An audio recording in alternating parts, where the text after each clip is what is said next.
केलं होतं कोल्हापुरी चिकन. चला तर पुढं रेसिपी बघूया. वाटण तयार करण्यासाठी लसण, अद्रक, टमाटर, भाजलेलं खोबरं आणि धने त्याच्यामध्ये कोथिंबीर ॲड केली आणि वाटण तयार केलं. नंतर ना एकीकडे चिकन धुवून ठेवलेलं होतं आणि मोठ्या आकाराचा कांदा कट करून ठेवलेला होता. कढईमध्ये तेल टाकलं, तेल असं तापलेलं होतं. त्यात कांदा घातला, वाटलेलं वाटण घातलं आणि कोल्हापुरी मसाला घातला आणि थोडीशी लाल मिरची घातली तर्रीवाली. त्यात चिकन ॲड केलं आणि फ्राय केलं. फ्राय केल्यानंतर ना उकळतं पाणी त्यात घातलं आणि पाणी जेवढं लागलं तेवढं घालून घ्यायचं. त्यानंतर ना मी चपात्या करून घेतल्या. पाणी याच्यासाठी जास्त घालायचं कारण आपल्याला रस्सा करायचा ना त्यामुळं. त्यानंतर ना मी सुक्क चिकन करायला घेतलं.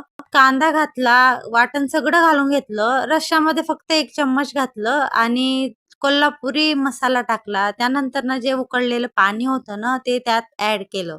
आणि उकळलेलं चिकन त्याच्यामध्ये टाकलं तर इतकं भारी झालेलं होतं.